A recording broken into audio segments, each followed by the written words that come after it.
Common മാനെ സംബന്ധിച്ചിടത്തോളം അവരുടെ income expenses എന്ന് പറയുന്നത് എപ്പോഴും ഈക്വൽ ആയിട്ടാവും പോയിക്കൊണ്ടിരിക്കുന്നത്. അതല്ലെങ്കിൽ എക്സ്പെൻസ് കുറച്ച് കൂടുതലായിട്ടും പോയിക്കൊണ്ടിരിക്കുന്നത് അല്ലേ. ക്രെഡിറ്റ് കാർഡ് വെച്ചിട്ടും അങ്ങനെ പല രീതിയിൽ മാനേജ് ചെയ്തിട്ടായിരിക്കും ഇപ്പോഴത്തെ ഒരു സ്റ്റേജിൽ നമ്മൾ നോക്കുകയാണെങ്കിൽ പല ആൾക്കാരുടെയും ഒരു ലൈഫ് സ്റ്റൈൽ പോകുന്നത് അങ്ങനെയാണ്. അപ്പോൾ അവിടെ അവർക്ക് സേവ് ചെയ്യണം, ഇൻവെസ്റ്റ് ചെയ്യണം, ഫ്യൂച്ചറിലോട്ട് എന്തെങ്കിലും ബാക്കി വെക്കണം എന്നുള്ള രീതിയിലുണ്ടെങ്കിൽ, അല്ലെങ്കിൽ പറഞ്ഞ പോലെ ഗോൾസ് അച്ചീവ് ചെയ്യാനാവാം, അസറ്റ്സ് ക്രിയേറ്റ് ചെയ്യാനാവും, വെൽത്ത് ക്രിയേറ്റ് ചെയ്യാനാവാം, വട്ടവർ അവർക്കത് ചെയ്യണം എന്നുണ്ടെങ്കിൽ ഈ ഒരു ധാരണ അവർക്ക് ഉണ്ടായിരിക്കണം. സാമ്പത്തിക അച്ചടക്കം ഉണ്ടാകുക എന്നുള്ള വലിയ പ്രധാനപ്പെട്ട കാര്യമാണ്. താങ്കളുടെ ലൈഫിൽ എങ്ങനെയാണ് സാമ്പത്തിക അച്ചടക്കം ഉണ്ടായത്? എൻ്റെ കേസിൽ ഇപ്പോൾ അറിയാലോ, ചെറുപ്പമാണ്. അപ്പോൾ അത്യാവശ്യം ആവശ്യത്തിലധികം പൈസ വന്നു കഴിഞ്ഞാൽ, അപ്പോൾ നമുക്ക് ആവശ്യത്തിന് പറയുമ്പോൾ ചെറുപ്പമാകുമ്പോൾ സ്വാഭാവികമായിട്ടും ചിലവുകളും കാര്യങ്ങളൊക്കെ കുറവാണ് അല്ലേ. അപ്പോൾ ഇബാദ്ക്കാർക്ക് അറിയാം. അപ്പോൾ ഇബാദ്ക്കാൻ്റെ വരുന്ന ചിലവുകളും എൻ്റെ ചിലവുകളും വെച്ച് നോക്കുമ്പോൾ ഒരുപാട് വ്യത്യാസം ഉണ്ടാവും അല്ലേ. അപ്പോൾ ഞാൻ ചെറുപ്പമാണ്, എനിക്ക് വലിയ വലിയ കമ്മിറ്റ്മെൻറ്റ്സും കാര്യങ്ങളും ചിലവുകളും കാര്യങ്ങളൊന്നും ഇല്ലാത്ത ഒരു സ്റ്റേജിൽ ആവശ്യത്തിലധികം പൈസ വരുമ്പോൾ അത് പ്രോപ്പറായിട്ട് മാനേജ് ചെയ്തില്ല എന്നുണ്ടെങ്കിൽ നമുക്ക് ഇപ്പം ഞാനെന്നല്ല ആർക്കും എല്ലാവർക്കും ചെയ്യാൻ പറ്റുന്ന സിമ്പിളായിട്ടുള്ള കാര്യങ്ങളുണ്ട്. വലിയ ടെക്നിക്കൽ ടേംസിലോട്ടൊന്നും നമുക്ക് പോകണ്ട. വളരെ സിമ്പിളായിട്ടുള്ള കാര്യങ്ങൾ പറയുകയാണെന്നുണ്ടെങ്കിൽ നമുക്ക് എല്ലാവർക്കും നമുക്ക് വരുന്ന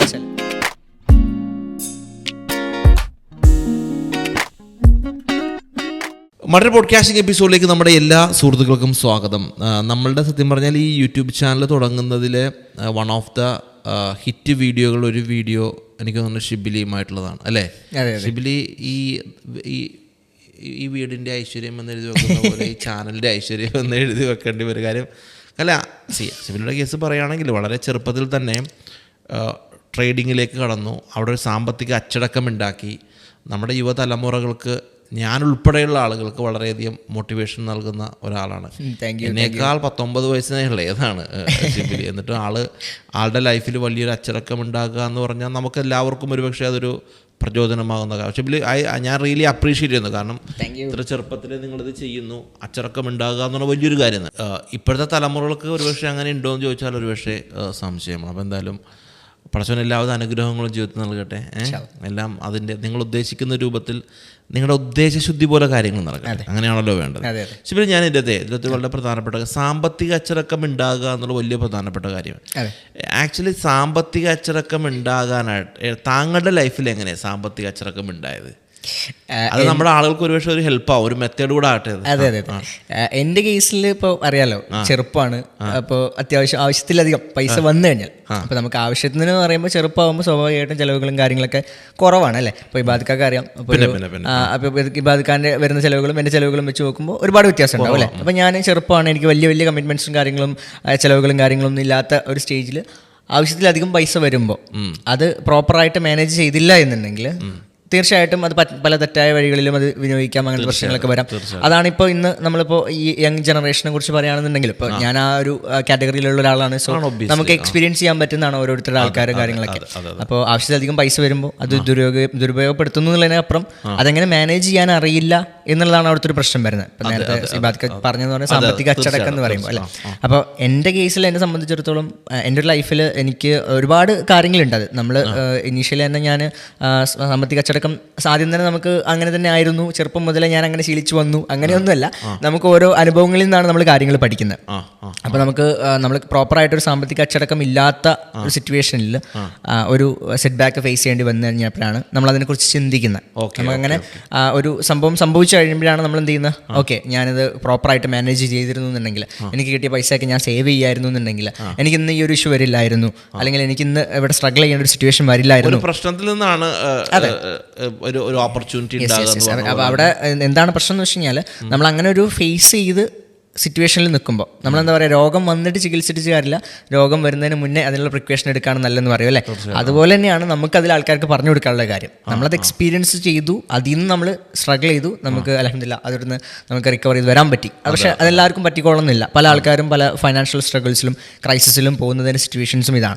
അപ്പോൾ പല ഇൻസിഡൻസ് ഉണ്ടാവും, പല ആൾക്കാർക്കും അങ്ങനെയായിരിക്കും. അപ്പോൾ പ്രോപ്പറായിട്ട് ഒരു ഫൈനാൻഷ്യൽ മാനേജ്മെൻറ്റ് സിസ്റ്റം അവരുടെ പേഴ്സണൽ ഫൈനാൻസിൽ ഉണ്ടായിരുന്നുണ്ടെങ്കിൽ എന്നുണ്ടെങ്കിൽ അവർക്കൊരു 90% പ്രോബ്ലംസും ഒഴിവാവും. ബാക്കി 10% താങ്കളുടെ ലൈഫിൽ സാമ്പത്തിക അച്ചടക്കം ഉണ്ടാക്കാനായി താങ്കൾ എന്താ ചെയ്യുന്നത്? ആക്ച്വലി നമുക്ക് ഇപ്പം ഞാനെന്നല്ല ആർക്കും എല്ലാവർക്കും ചെയ്യാൻ പറ്റുന്ന സിമ്പിളായിട്ടുള്ള കാര്യങ്ങളുണ്ട്.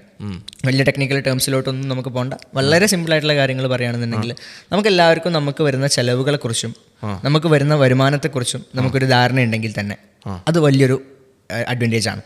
അതായത് നമുക്ക് ഇപ്പോൾ സാലറി കിട്ടുന്ന ആൾക്കാരുണ്ടാവും, അപ്പോൾ ചിലപ്പോൾ സാലറി മാത്രമായിരിക്കും അവർക്ക് ഇൻകം എന്ന് പറയുന്നത്. അതല്ലെങ്കിൽ ചിലപ്പോൾ അവർക്ക് വേറെ ഏതെങ്കിലും തരത്തിലുള്ള ഇൻകം ഉണ്ടെന്നുണ്ടെങ്കിൽ അതും ഇൻകം ഉണ്ടാവും. അപ്പോൾ ആ രീതിയിൽ വരുമാനം കിട്ടുന്നത് എവിടെ നിന്നൊക്കെയാണ്, എനിക്ക് എത്ര രൂപയൊക്കെയാണ് എനിക്ക് വരുമാനം വരാനുള്ളത്, ഇപ്പോൾ ഒരു മാസം എനിക്ക് എത്ര രൂപ വരുമാനം വരാനുണ്ട് എന്നൊരു കണക്കുണ്ട്. അതിലെനിക്ക് എന്തിനൊക്കെയാണ് ചിലവ് വരുന്നത്. എനിക്കിപ്പോൾ വീട്ടിലാവശ്യങ്ങൾക്ക് ചിലവുകളുണ്ടാവും, അതല്ലാണ്ടുള്ള ചിലവുകളുണ്ടാവും.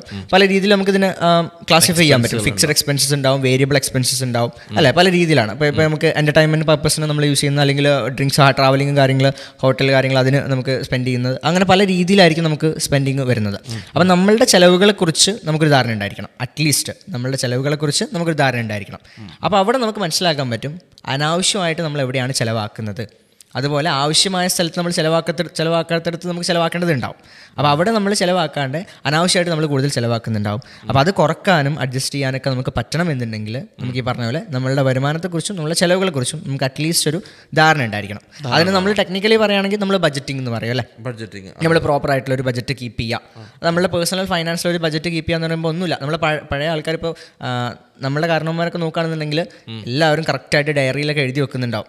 നമ്മൾ കണ്ടിട്ടുണ്ടാവില്ലേ, പഴയ വീട്ടിലൊക്കെ പഴയ ഡയറിയും കാര്യങ്ങളൊക്കെ നമ്മൾ എടുത്ത് നോക്കിക്കഴിഞ്ഞാൽ അതെല്ലാം കണക്ക് എഴുതി വെച്ചിട്ടുണ്ടാവും. ഒന്നുപോലും ഇടാതെ എല്ലാം കണക്ക് എഴുതി വെച്ചിട്ടായിരിക്കും അവർ എല്ലാം. ഒരു രൂപയ്ക്ക് ഒരു രൂപ അവർ എന്ത് ചെയ്തിട്ടുണ്ടാവും, ആ രീതിയിലായിരിക്കും അത് മാനേജ് ചെയ്തിട്ടുണ്ടാവുക. അതേ ശീലം തന്നെയാണ് നമ്മൾ ശീലിക്കേണ്ടത്.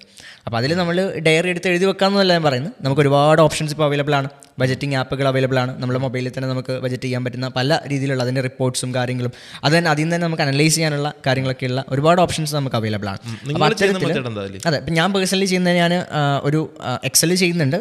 നമ്മൾ മൊത്തത്തിലുള്ള പർപ്പസ് മന്ത്ലി കാര്യങ്ങളൊക്കെ അനലൈസ് ചെയ്യാൻ വേണ്ടിയിട്ട് ഒരു എക്സൽ ഞാൻ കീപ്പ് ചെയ്യും. കാരണം EMIs അടക്കുന്ന ആളാണ് ഞാൻ. പിന്നെ അതുപോലെ ക്രെഡിറ്റ് കാർഡ്സ് ഉണ്ട്, അപ്പോൾ അതിൻ്റെ കാര്യങ്ങൾ മാനേജ് ചെയ്യുന്നുണ്ട്. ക്രെഡിറ്റ് കാർഡൊക്കെ ഉള്ളതുകൊണ്ട് നമുക്കൊരു അഡ്വാൻറ്റേജ് അവിടെ ഉണ്ട്. നമുക്ക് അതിൽ കറക്റ്റ് ട്രാക്ക് ചെയ്യാൻ പറ്റും എങ്ങനെയാണ് നമ്മുടെ എക്സ്പെൻസസ് കാര്യങ്ങൾ വരുന്നതെന്നുള്ളതൊക്കെ. പിന്നെ ഒരു ലിമിറ്റ് നമുക്ക് ഉണ്ടാവുകയും ചെയ്യും. അതിനനുസരിച്ചായിരിക്കും നമ്മുടെ എക്സ്പെൻസും കാര്യങ്ങളും നമ്മൾ മാനേജ് ചെയ്ത് പോകുന്നത്. അപ്പോൾ ആ രീതിയിൽ നമ്മൾ പ്രോപ്പറായിട്ട് ഒരു എക്സൽ കീപ്പ് ചെയ്യുന്നുണ്ട് പേഴ്സണലി. അതല്ലാണ്ട് നമുക്ക് എപ്പോഴും ഇപ്പോൾ എക്സൽ കീപ്പ് ചെയ്യാൻ പറ്റണമെന്നില്ല.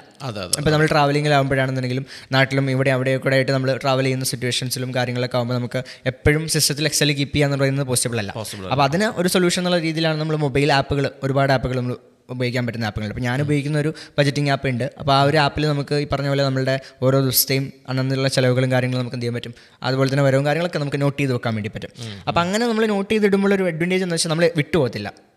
പിന്നീട് നമുക്ക് എന്ത് ചെയ്യാം, അത് എക്സലിലോട്ട് മാറ്റിയിട്ട് ഞാൻ എന്ത് ചെയ്യും, മന്ത്ലി അതിനൊരു അനാലിസിസ് ചെയ്യും. അത് അത്രയും നമുക്ക് വളരെ കുറഞ്ഞ സമയം അതിന് സ്പെൻഡ് ചെയ്യേണ്ടി വരുന്നുള്ളൂ. അപ്പോൾ അതിൽ നിന്ന് എനിക്ക് മനസ്സിലാക്കാൻ പറ്റും ഞാൻ എവിടെയൊക്കെയാണ് അനാവശ്യമായിട്ട് പൈസ ചിലവാക്കുന്നത്. ഇപ്പോൾ ഈ അടുത്ത് കഴിഞ്ഞ മാസം ഞാൻ ഇതുപോലെ അനാലിസിസ് ചെയ്തിട്ട് സത്യം പറഞ്ഞാൽ ഇപ്പോൾ ഇവിടെ എറണാകുളത്ത് സ്റ്റേ ചെയ്തിട്ട് ഇവിടെ ഓഫീസും കാര്യങ്ങളും ഒക്കെ ആയിട്ട് പോകുന്ന സമയത്ത് ഫ്ലാറ്റിൽ ഒറ്റയ്ക്കാണ്. അപ്പോൾ പാർട്ട്ണറുണ്ട് കൂടെ. അപ്പോൾ അങ്ങനെ നിൽക്കുന്ന സമയത്ത് നമ്മളെ സംബന്ധിച്ചിടത്തോളം ഫുഡും കാര്യങ്ങളും അധികം പുറത്തുനിന്നാണ്, അല്ലേ. അപ്പോൾ അനാവശ്യമായിട്ട് ഞാൻ ഒരുപാട് സ്പെൻഡ് ചെയ്യുന്ന ഒരു മേഖലയായിട്ട് ഞാൻ ഐഡൻറ്റിഫൈ ചെയ്തിട്ട് ഇപ്പം അതിങ്ങനെ എങ്ങനെ കൺട്രോൾ ചെയ്യാൻ പറ്റും. ഫുഡ് ഭയങ്കര അതെ, എക്സ്പെൻസ് വരാമെന്ന് പറയുമ്പോൾ നമ്മൾ എക്സ്പെൻസ് വരുത്തുകയാണ്. അതിൻ്റെ ആവശ്യം നമുക്ക് വരുന്നില്ല. ആവശ്യമുള്ള കേസസ് ഉണ്ട്, അതല്ലാതെ കുറേയൊക്കെ നമുക്ക് അഡ്ജസ്റ്റ് ചെയ്യാൻ പറ്റുന്ന, കുറവ് വരുത്താൻ പറ്റുന്ന കാര്യങ്ങളുണ്ട്. അപ്പോൾ ഒരു നേരം നമ്മൾ കുക്ക് ചെയ്യുന്നുണ്ട്, അല്ലാത്ത സമയം നമ്മൾ പുറത്തുനിന്ന് ഫുഡ് കഴിക്കുന്നത്. അപ്പോൾ അവിടെ നമ്മൾ ഒന്നും കൂടി ഒരു നേരം കൂടി കുക്ക് ചെയ്യുകയാണെന്നുണ്ടെങ്കിൽ അപ്പോൾ അങ്ങനെയൊക്കെ ഒരു മാനേജ്മെൻറ്റ് നമുക്ക് എവിടെ നിന്നാണ് വരുന്നത്, നമ്മൾക്ക് മനസ്സിലാക്കാൻ പറ്റണം നമുക്ക് അവിടെ പൈസ ചിലവാകുന്നുണ്ട്. ഓരോരുത്തരും അങ്ങനെ ആകണം. അതെ, അപ്പോൾ അവിടെ ആ പൈസ ചിലവാക്കുന്നത് എവിടെയാണ്, ചിലവാകുന്നത് എവിടെയാണ് നമ്മൾ മനസ്സിലാക്കി കഴിഞ്ഞാൽ അതിനനുസരിച്ച് നമുക്ക് എന്ത് ചെയ്യാൻ പറ്റും, അത് എന്താണ് അതിനുള്ള സൊല്യൂഷൻ എന്നുള്ളത് ഫൈൻഡ് ഔട്ട് ചെയ്തിട്ട് ഇതെല്ലാം ഈ ബജറ്റിങ്ങോ കാര്യങ്ങളൊന്നും ഇല്ലാന്നുണ്ടെങ്കിൽ ഞാൻ അറിയോ എൻ്റെ പൈസ ചിലവായി പോകുന്നത്. നമ്മൾ കുറേ കാലം കഴിഞ്ഞിട്ട് എൻ്റെ ഈ പൈസ കൂടെ എവിടെ ചിലവായി പോയേ എന്നുള്ള രീതിയിൽ നമ്മൾ നോക്കുമ്പോഴായിരിക്കും അതിനൊക്കെ പൈസ ചിലവായി, ഞാനിങ്ങനെ ചിലവാക്കാൻ പാടില്ലായിരുന്നു എന്ന് പറയുന്നതിൽ കാര്യമില്ല. അപ്പോൾ നമ്മൾ നേരത്തെ ഇതിനൊരു മാനേജ്മെൻറ്റ് കൊണ്ടുവരിക എന്നുള്ളതാണ്. അപ്പോൾ ഈ ബജറ്റിങ് ചെയ്യുന്ന കേസിൽ തന്നെ ഇപ്പോൾ നമ്മൾ പറഞ്ഞു വരുമാനവും അതുപോലെ തന്നെ ചിലവുകളും കാര്യങ്ങളും നമ്മൾ ഐഡൻറ്റിഫൈ ചെയ്യുമ്പോൾ തന്നെ നമുക്ക് മനസ്സിലാവും എത്ര രൂപ നമുക്ക് ബാക്കി ഉണ്ടാവും, അല്ലേ, എത്ര രൂപ നമുക്ക് ബാക്കി ഉണ്ടാവും, എങ്ങനെ ബാക്കിയാക്കാൻ പറ്റും. അപ്പോൾ അവിടെ വരുമ്പോൾ പലർക്കുള്ളൊരു പ്രശ്നം എന്ന് പറഞ്ഞു കഴിഞ്ഞാൽ എന്തെങ്കിലും ബാക്കി ഉണ്ടെങ്കിൽ അത് വെച്ചിട്ട് എന്തെങ്കിലും സേവ് ചെയ്യാം, ഇൻവെസ്റ്റ് ചെയ്യാം എന്ന രീതിയിലൊരു അപ്രോച്ച് എടുക്കും. പക്ഷെ അങ്ങനെയല്ല ശരിക്കും ചെയ്യേണ്ടത്. അവിടെ നമ്മൾ ചെയ്യേണ്ടത് എങ്ങനെയാണെന്ന് വെച്ച് കഴിഞ്ഞാൽ നമ്മളുടെ വരുമാനത്തെക്കുറിച്ച് നമ്മൾ ആദ്യം ഒരു ധാരണയിലെത്തുക. എന്നിട്ട് നമുക്ക് എത്ര സേവ് ചെയ്യണം അതാണ് നമ്മൾ ആദ്യം നോക്കേണ്ടത്. അതായത് സേവ് ചെയ്യാന്ന് പറയുമ്പോൾ അത് ഇൻവെസ്റ്റ്മെൻറ്റ്സ് ഉണ്ട്, അതല്ലാതെ പല രീതിയിലുള്ള സേവിങ്സ് ഉണ്ട്. അപ്പോൾ നമ്മൾ സേവിങ്സിനെ കുറിച്ച് നമ്മൾ ആദ്യം ഒന്ന് പ്ലാൻ ചെയ്യണം. നമുക്ക് പല ഗോൾസ് അച്ചീവ് ചെയ്യാനുണ്ടാവും. ഇപ്പോൾ ഒരു 5 വർഷം കഴിഞ്ഞ് ഒരു വീട് വെക്കണം, അല്ലെങ്കിൽ പല രീതിയിലുള്ള ഗോൾസ് ഉള്ള ആൾക്കാരുണ്ടാവും. ഓരോരുത്തരുടെ പേഴ്സണൽ കാര്യങ്ങളനുസരിച്ച് ഗോൾസ് അച്ചീവ് ചെയ്യാനുള്ള ആൾക്കാരുണ്ട്. ചിലപ്പോൾ 2 വർഷം കഴിഞ്ഞ് ഒരു കാർ മേടിക്കണം, അങ്ങനെ ചെറിയ ചെറിയ ആഗ്രഹങ്ങളുള്ള ആൾക്കാരുണ്ടാവും. വലിയ ആഗ്രഹങ്ങളുള്ള ആൾക്കാരുണ്ടാവും. 10 കൊല്ലം കഴിഞ്ഞ് ഒരു വേൾഡ് ട്രിപ്പ് പോകണം, അങ്ങനെയൊക്കെ മാനേജ്മെൻറ്റ് അങ്ങനെയൊക്കെ പ്ലാനിങ് ചെയ്യുന്ന ആൾക്കാരുണ്ടാവും. അപ്പോൾ പ്ലാനിങ് മാത്രം പോരാ, നമ്മൾ ആക്ഷൻസ് എടുക്കണം, അല്ലേ. അപ്പോൾ അതിന് വേണ്ടി എനിക്ക് എത്ര രൂപ മാസം സേവ് ചെയ്യണം എന്നൊരു കാൽക്കുലേഷൻ നമ്മുടെ മൈൻഡിലുണ്ടാവും. പക്ഷെ നമുക്ക് ആർക്കൊക്കെ സേവ് ചെയ്യാൻ പറ്റും? നമ്മളെ എക്സ്പെൻസ് ഒക്കെ കഴിഞ്ഞിട്ട് എന്തെങ്കിലും ബാക്കി ഉണ്ടെങ്കിൽ എടുത്തു വെക്കാം എന്ന രീതിയിലാണ് ചെയ്യുക. അങ്ങനെയല്ല ചെയ്യേണ്ടത്. നമ്മൾ ചെയ്യേണ്ടത് എന്താ, ആ ഇൻകത്തിൽ നിന്ന് നമ്മൾ ആ സേവിങ്സിനുള്ള പോർഷൻ എത്രയാണോ ആ ഒരു പെർസെൻറ്റേജ് നമ്മൾ മാറ്റി വെക്കാം. എന്നിട്ട് ബാക്കിയുള്ളതാണ് നമുക്ക് സ്പെൻഡ് ചെയ്യാനുള്ളത്. അപ്പോൾ അതിനനുസരിച്ച് നമ്മളുടെ എക്സ്പെൻസസിനെ നമ്മൾ എന്ത് ചെയ്യുക, കാൽക്കുലേറ്റ് ചെയ്യുക, അതിനനുസരിച്ച് നമ്മൾ മാനേജ് ചെയ്യുക. അങ്ങനെ ഒരു അപ്രോച്ച് എടുത്താലേ നമുക്ക് എന്ത് ചെയ്യാൻ പറ്റുള്ളൂ, സേവ് ചെയ്യാൻ, ഇൻവെസ്റ്റ് ചെയ്യാനൊക്കെ എന്തെങ്കിലും ബാക്കിയാവുള്ളൂ. അതല്ലെങ്കിൽ ഇപ്പോൾ വളരെ ബുദ്ധിമുട്ടാണ് ഒരു നോർമൽ പേഴ്സൺ, ഒരു കോമൺ മാനെ സംബന്ധിച്ചിടത്തോളം അവരുടെ ഇൻകം എക്സ്പെൻസസ് എന്ന് പറയുന്നത് എപ്പോഴും ഈക്വൽ ആയിട്ടാവും പോയിക്കൊണ്ടിരിക്കുന്നത്. അതല്ലെങ്കിൽ എക്സ്പെൻസ് കുറച്ച് കൂടുതലായിട്ടും പോയിക്കൊണ്ടിരിക്കുന്നത് അല്ലേ. ക്രെഡിറ്റ് കാർഡ് വെച്ചിട്ടും അങ്ങനെ പല രീതിയിൽ മാനേജ് ചെയ്തിട്ടായിരിക്കും ഇപ്പോഴത്തെ ഒരു സ്റ്റേജിൽ നമ്മൾ നോക്കുകയാണെങ്കിൽ പല ആൾക്കാരുടെയും ഒരു ലൈഫ് സ്റ്റൈൽ പോകുന്നത് അങ്ങനെയാണ്. അപ്പോൾ അവിടെ അവർക്ക് സേവ് ചെയ്യണം, ഇൻവെസ്റ്റ് ചെയ്യണം, ഫ്യൂച്ചറിലോട്ട് എന്തെങ്കിലും ബാക്കി വെക്കണം എന്നുള്ള രീതിയിലുണ്ടെങ്കിൽ, അല്ലെങ്കിൽ പറഞ്ഞ പോലെ ഗോൾസ് അച്ചീവ് ചെയ്യാനാവാം, അസറ്റ്സ് ക്രിയേറ്റ് ചെയ്യാനാവാം, വെൽത്ത് ക്രിയേറ്റ് ചെയ്യാനാവാം, വട്ടവർ അവർക്കത് ചെയ്യണം എന്നുണ്ടെങ്കിൽ ഈ ഒരു ധാരണ അവർക്ക് ഉണ്ടായിരിക്കണം. എപ്പോഴും വരവ് ചെലവുകളെക്കുറിച്ചുള്ളൊരു ധാരണ അവർ ഉണ്ടാക്കണമെന്നാണ് ശിവലി പറയുന്നത് അല്ലേ. നമ്മുടെ വരവിനനുസരിച്ചുള്ള ചിലവ് നമ്മൾ കാൽക്കുലേറ്റ് ചെയ്യണം. അതെ, ആ ഒരു ധാരണ ഉണ്ടായി കഴിഞ്ഞാൽ തന്നെ നമുക്ക് ഈ പറഞ്ഞ പോലെ നമുക്ക് മാനേജ് ചെയ്യാൻ പറ്റും. ഓരോരുത്തർക്കും ഓരോ ആവശ്യങ്ങളാണ്. ഇപ്പം എൻ്റെ എക്സ്പെൻസ് ആയിരിക്കില്ല ശിവലിയുടെ. അതെ, അവിടെയാണ് അതിൻ്റെ ഒരു വ്യത്യാസം വരുന്നത്. ഇപ്പം ഇപ്പം എൻ്റെ പേഴ്സണൽ എക്സ്പീരിയൻസ് ഞാൻ പറഞ്ഞാലും ഇപ്പം എനിക്ക് എക്സ്പെൻസ് വരുന്ന ഫുഡിലാന്ന് പറയും അല്ലേ. ആ ഫുഡിൻ്റെ എക്സ്പെൻസ് ഈ ബാധിക്കാർക്ക് വരുന്നുണ്ടല്ലോ അല്ലേ. അപ്പോൾ ആ വ്യത്യാസങ്ങൾ അവിടെ ഉണ്ടാവും. അപ്പോൾ അതിന് നമ്മൾ അറിയണം നമ്മുടെ എവിടെയാണ് ചിലവ്. അതെ, നമുക്ക് അത് അറിയാനും പറ്റുള്ളൂ. വേറൊരാൾക്ക് നമ്മളെ ഗൈഡ് ചെയ്യുന്നതിനും പരിധികളുണ്ട്. കാരണം നമുക്കറിയുള്ളൂ നമ്മൾ എവിടേക്കാണ് പൈസ ചിലവാക്കുന്നത്, നമുക്ക് എവിടെ നിന്നൊക്കെയാണ് വരുമാനമുള്ളത്. ഇതാണ് കംപ്ലീറ്റ്ലി അറിയുന്ന ആളാരാണ്, നമ്മൾ തന്നെയാണ്. അപ്പോൾ നമ്മൾ തന്നെ അതിന് മുന്നിട്ട് ഇറങ്ങിയാലാൽ നമുക്ക് എന്ത് ചെയ്യാൻ പറ്റുക, നമുക്കത് പ്രോപ്പറായിട്ട് മാനേജ് ചെയ്യാൻ പറ്റുക എന്നുള്ളതാണ്. അപ്പോൾ നമുക്ക് ഈ ഒരു എപ്പിസോഡിൽ നമുക്ക് ആളുകൾ കൊടുക്കാവുന്ന ഏറ്റവും വലിയ ടേക്ക് അവേ എന്ന് പറഞ്ഞു കഴിഞ്ഞാൽ നിങ്ങളുടെ വരവ് ചെലവുകളെക്കുറിച്ച് നിങ്ങൾ ആദ്യം ബോധേഡായിരിക്കണം അല്ലേ. എന്നിട്ട് നിങ്ങൾക്ക് നിങ്ങളുടെ ലൈഫിൽ കട്ട് ചെയ്യാൻ പറ്റുന്ന എക്സ്പെൻസുകൾ ഉണ്ട് എന്നുണ്ടെങ്കിൽ, പക്ഷേ ഇവർ പറഞ്ഞാൽ നിങ്ങൾ ഫുഡ് കഴിക്കുന്ന ഒരാൾ ഒന്നുകൂടെ കുക്ക് ചെയ്യപ്പെട്ട പൗഡർ ചിലവ് കുറഞ്ഞു അല്ലേ. ചെറിയ മാറ്റമല്ല, നമ്മളൊരു മാസം ഒരു 6 മാസത്തെ ഈ ഡാറ്റ നമ്മുടെ കയ്യിലുണ്ട്. ഈ ഡാറ്റ വെച്ച് നമ്മൾ നോക്കുമ്പോൾ അപ്പോഴാണ് നമുക്ക് അതിൻ്റെ എഫക്റ്റ് മനസ്സിലാവുന്നത്. ഇപ്പം നമ്മൾ ഈ സ്മോക്കിംഗ് ഹാബിറ്റ്സ് കാര്യങ്ങളൊക്കെ ഉള്ള ആൾക്കാരെ സംബന്ധിച്ച് നമ്മൾ കണക്ക് കൂട്ടി പറഞ്ഞു കൊടുക്കും അല്ലേ. ഒരു ഫേമസ് ജോക്ക് ഉണ്ട്, ഈ പറഞ്ഞ പോലെ ഒരാളെടുത്ത് പുക വലിക്കുന്ന ഒരാളെടുത്ത് പറയുന്ന ഒരു സംഭവമുണ്ട്.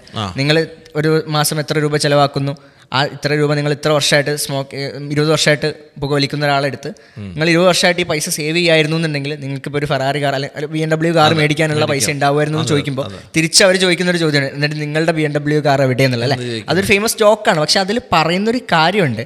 അപ്പോൾ അവിടെ നമ്മളെ സംബന്ധിച്ചിടത്തോളം നമ്മളുടെ ചിലവുകളും കാര്യങ്ങളും എവിടെയാണ് വരുന്നത് നമ്മൾ മനസ്സിലാക്കിയാലാണ് അത് നമുക്ക് കട്ട് ചെയ്യാനും അത് ഫ്യൂച്ചറിലോട്ട് പ്ലാൻ ചെയ്യാനും പറ്റുക. അപ്പോൾ അത് ഓരോരുത്തരും ഇൻഡിവിജ്വലായിട്ട് അവർ തീരുമാനിക്കേണ്ടതാണ്.